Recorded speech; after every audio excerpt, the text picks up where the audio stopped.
Hello, dear friends. Welcome back to another video of Hi-Skor app for you. And my dear friends, I hope you remember what we discussed in the last class, in the last session. In the last session, we discussed about, the quest for a theory of everything, and in which we discussed a lot of things about Stephen Hawking. For example, we talked about his, where he was born and how his childhood was, and how he studied, and how he studied in Oxford University, and then how he transferred to Cambridge University, and then how he got married, and later how he got, the very rare disease he was facing with, and he got married. Then he got the research fellowship, and he was doing the research, and so many things we discussed in the last class. Just try to remember what are the things that we discussed in the last session. Okay. And where did we reach? In fact we discussed about his college life and research life, and his married life, the impact of his life, wife in his life, and so many other things we discussed. And actually, from the descriptions and from the last session, you might have understood that how such a person, actually from a very ordinary level. And I told you that he was not a prodigy at the time. He was not a genius from the very young age itself. He was an ordinary man. But later, he just climbed the ladder, climbed to the ladder. That means he gradually, stepping towards becoming a very popular figure, public figure, and really he proved his versatile genius in his field. And now, whenever he was faced in a very negative situation, he just set his mind in a very positive way, and of handling with so many positive thoughts, how to lead a life or how to do good things for others, especially when he was facing so many difficulties and adversities. And what can we say?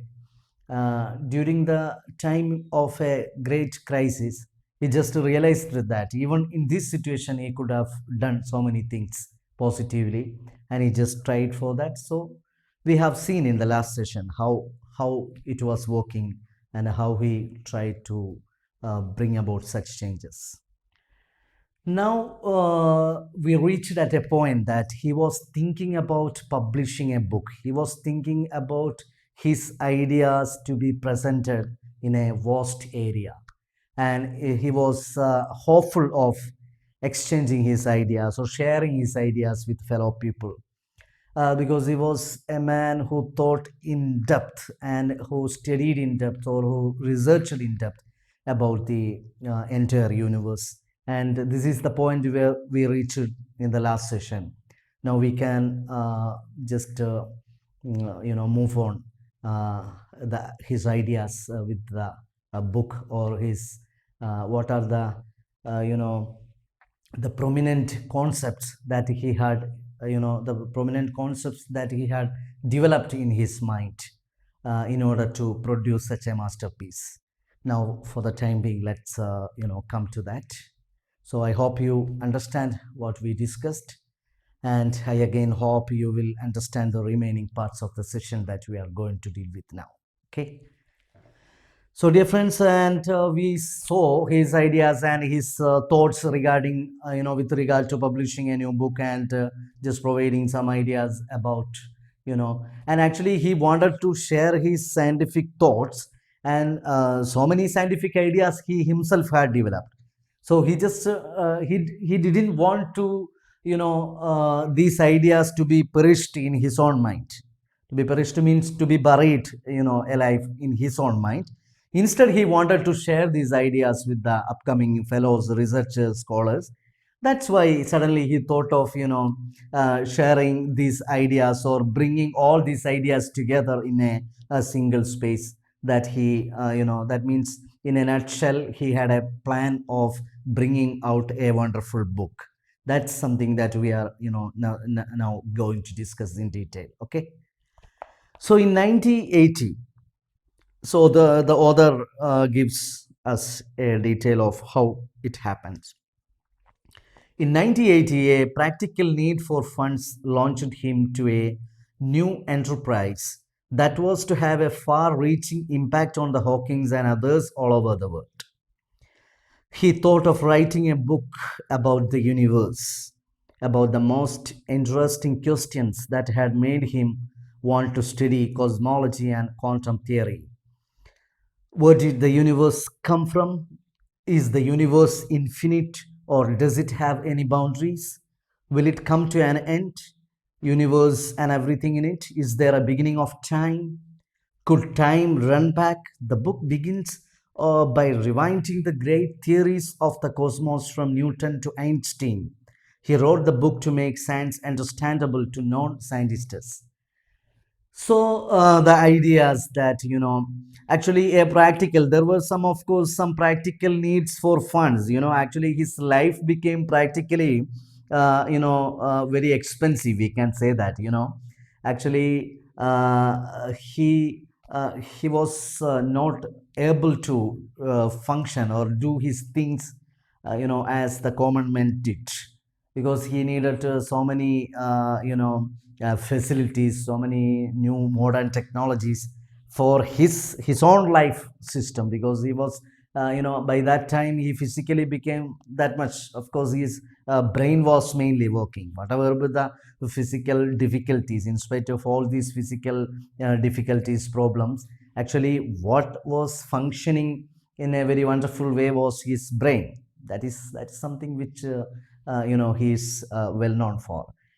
And now you can see that in that particular situation, Stephen Hawking just thought of doing some other thing, which is to bring about all these ideas together in a book, which will not only create an impact to him as a writer or author or a thinker, but it will change, or it will give a new path to all other scientists, all other students of science, to all other people who are that much interested in the field of modern science, especially in the modern, physics. Yes, now when we come to, he thought of writing a book about the universe. He just wanted to publish a masterpiece, publish a work about the universe in depth, because this is the area in which he thought very widely, and this is the area he thought in a very wonderful, or in a very fashionable way. Fashionable in the sense that by that time all the customary ideas or concepts were discussed, but Stephen Hawking dared to bring about some new thoughts, new changes in the way of the modern science, in the studies about the universe. So he just wanted to, he thought of writing a book about the universe, about the most interesting question that had made him want to study cosmology and quantum theory. So these are the questions which actually made him, which led him to study more about the entire universe, or the entire thing, because and from the very childhood itself he was keen, he was very much interested in tackling the very interesting question. That's the content of the book that you will see. Where did the universe come from? Where did the universe come from? This is actually a question of great pertinence. Pertinence means relevance, a great, a relevant question, an undeniable question that everybody asks. And the common man cannot find an answer, because the common man just to find an answer, according to their traditional beliefs and something else. Because it's very difficult to understand, it's very difficult to think about the beginning of the time, or the beginning, how did the universe come to existence. And this is the basic, the very fundamental questions, but the to ask such a question is very easy, but to make an answer to this question is not that much easy. It's a hard nut to crack. That means it's a very difficult problem for the students, as well as every man who asks the same questions. And is the universe infinite, or does it have any boundaries? That's another question. Is it infinitive, or it's does it have any boundaries?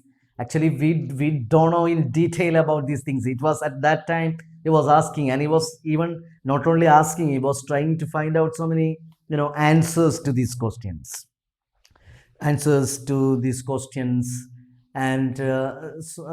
actually his thoughts, it was not only an imagination, it was not only a superstitious thoughts, but his thoughts come out of his own research in a scientific manner about how did this universe come to existence, and is there is there any boundary for our universe and such things, and will it come to an end? If so, how? That's a one.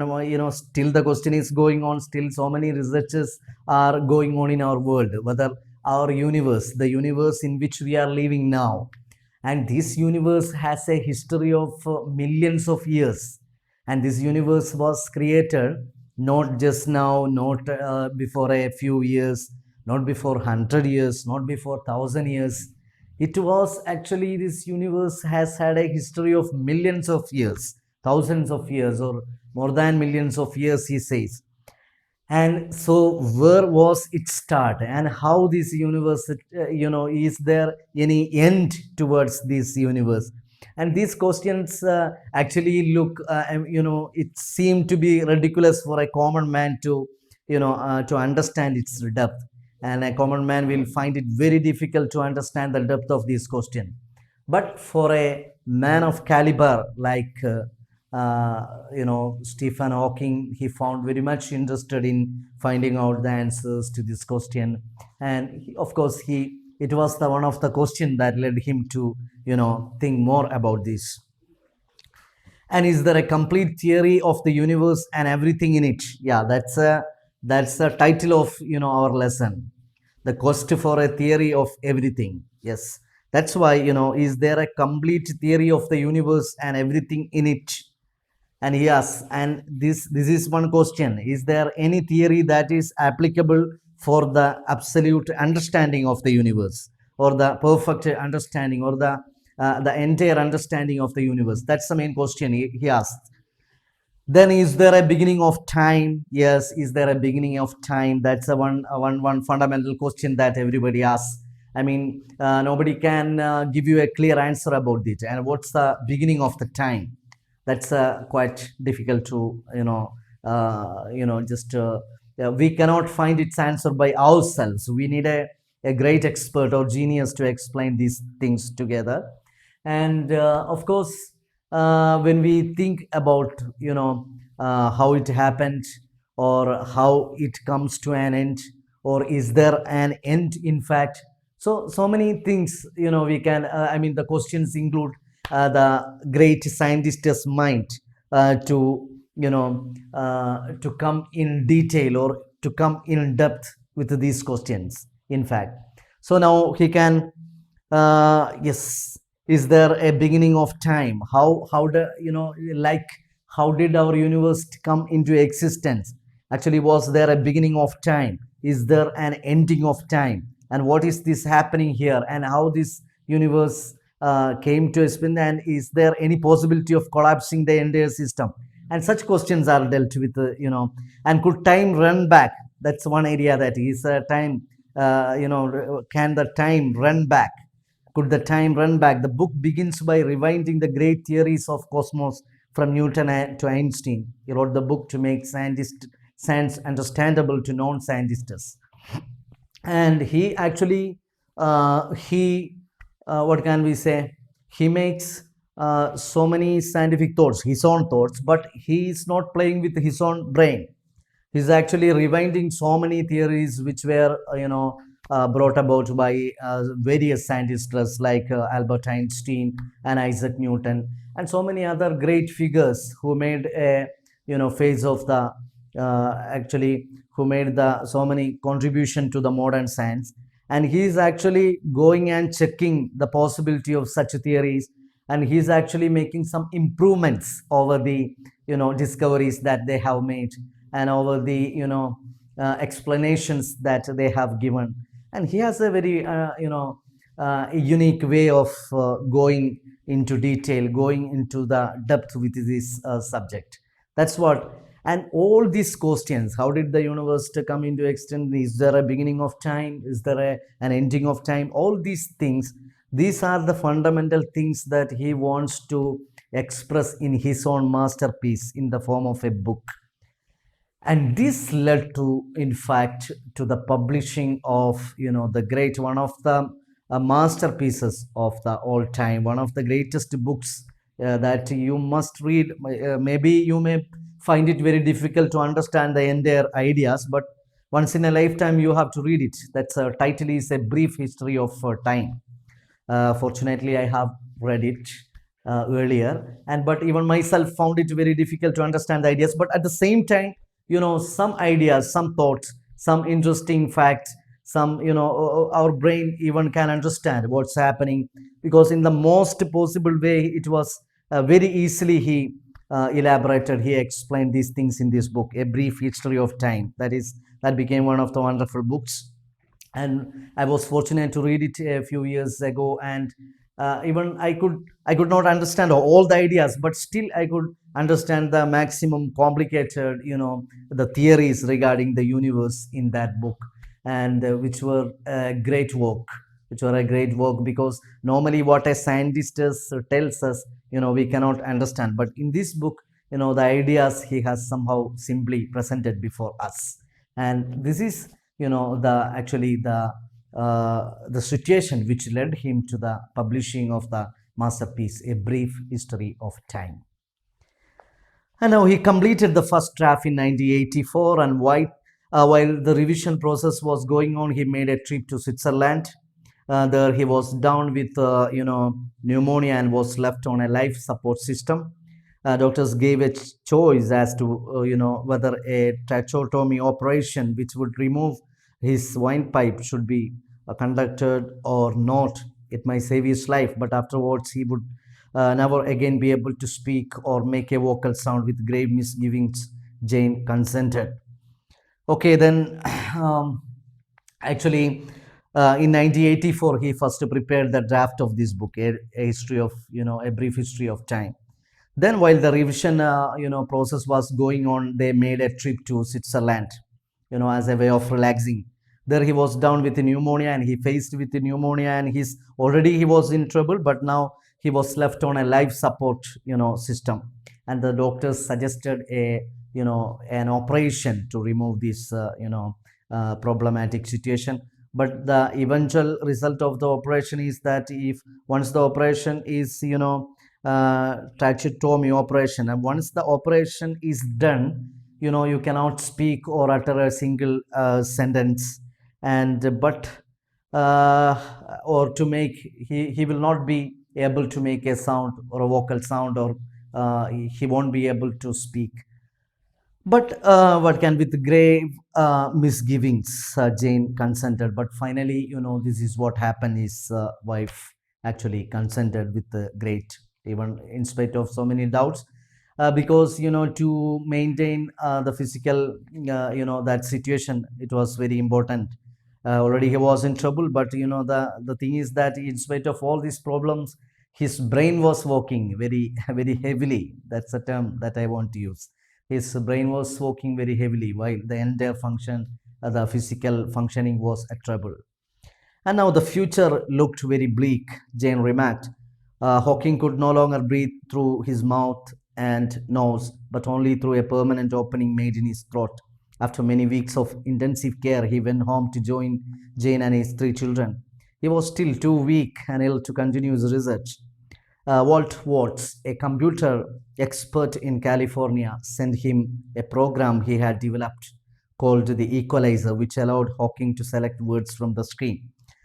And then, the future looked very bleak and very disappointed, and the things became confused by this system, because he was at that time. By that time, Stephen Hawking was no longer, able to breathe, through his mouth or nose, and through his mouth or nose he was not able, but it was only practically possible through a permanent opening, that made that was made through his throat.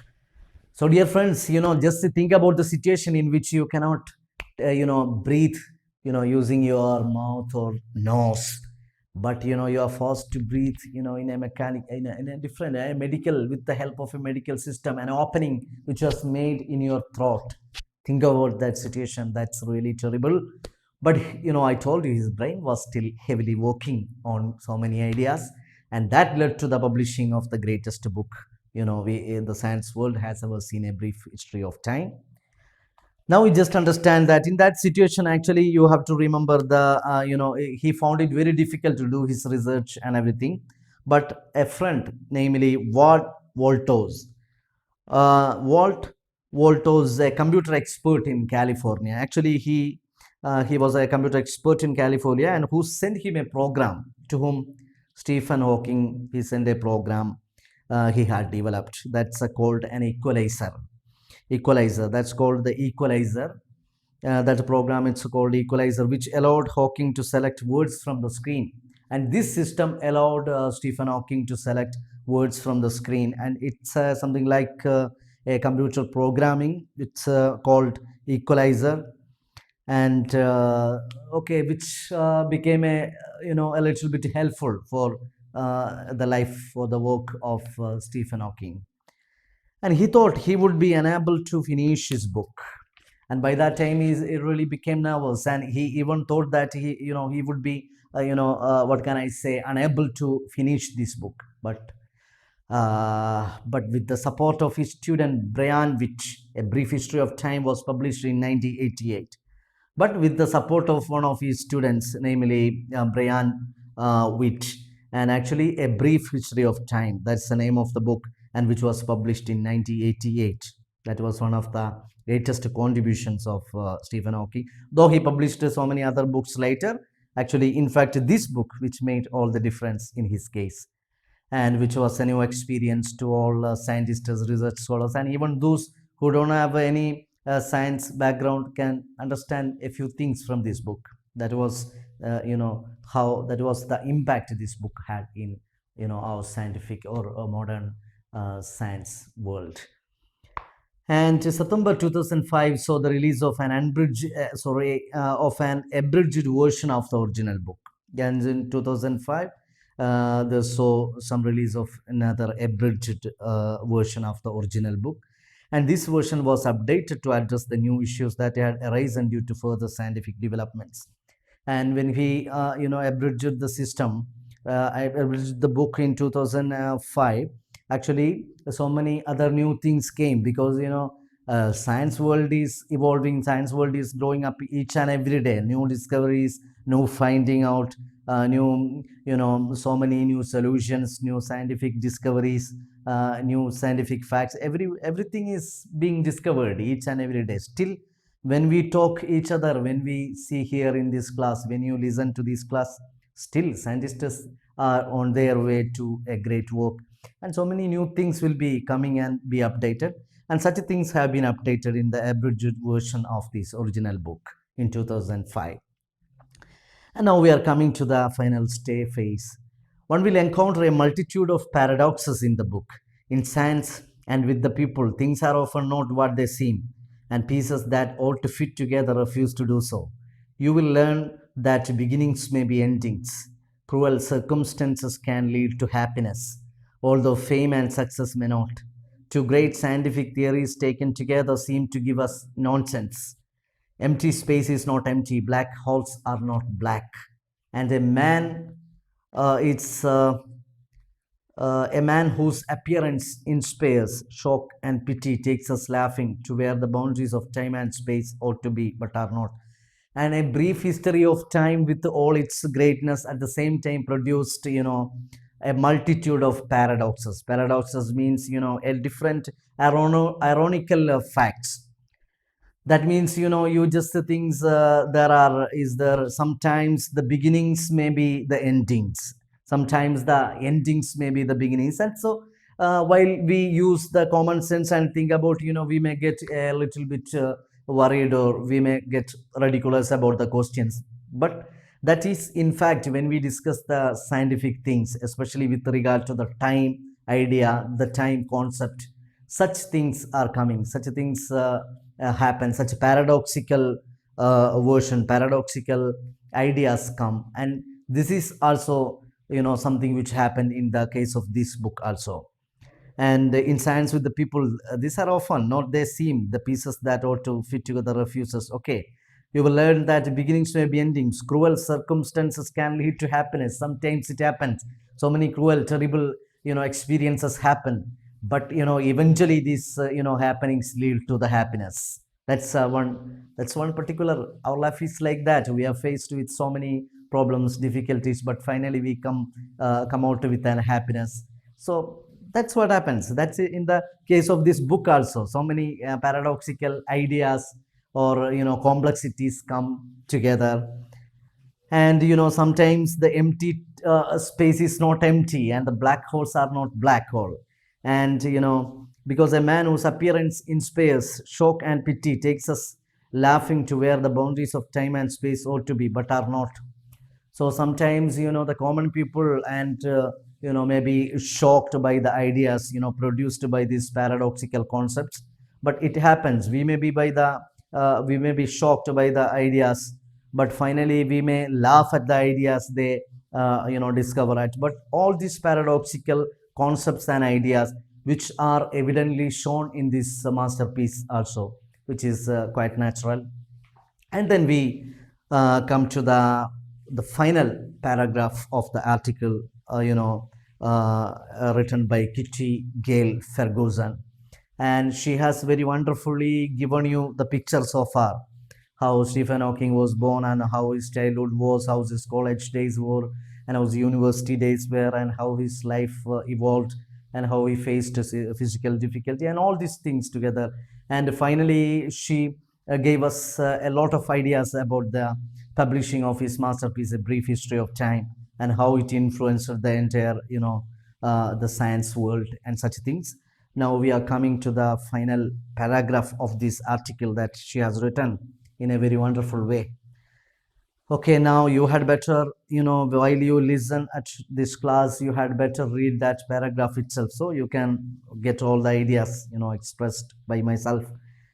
Of course, it's of course a miracle that Hawking has been able to achieve everything he has, that he is still alive.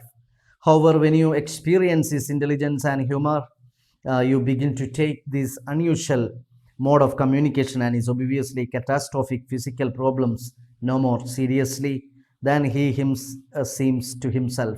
That's exactly the way he wants it. He chooses to ignore the difficulty and he expects others to adopt the same attitude. And Stephen Hawking has overcome his crippling disease to become the supernova of world physics. Actually, the author mentions that the picture that remains in the mind of us. Actually, Stephen Hawking has been able to attain or achieve everything that he could, everything he has achieved, everything that he could dream of. And the author says that he is still alive, but by the time this article was written, he might have been alive, but now actually he died a few years ago. Stephen Hawking died, and now he remains a memory, but as someone's image who can never be buried alive in the history, because it's every time relevant to all science students, especially the modern science scholars, researchers, students, etc. And see, such it's a very wonderful and inspiring example, for example, because when you experience its intelligence and humor, but at the same time you understand the terrible difficulty that he had faced, but he overcame his catastrophic physical problems, very terrible physical problems. Actually, he chooses to ignore the difficulties. So many difficulties came in his way, but he chose to ignore the difficulty, and he also expect others to adopt the same attitude. And actually, the author ends this lesson by saying that Stephen Hawking has overcome his crippling disease. That was a terrible disease, very rare disease, and he has overcome successfully to become the supernova of world physics. That means the prominent voice, that the last or the one of the undeniable voices in the modern science. So despite having faced with so many physical difficulties, so many the problems, because he was even not unable able to breathe using his mouth and nose. And so such, you just imagine, you just browse in Google or something just to show his pictures, images, then you can just imagine how terrible his life was.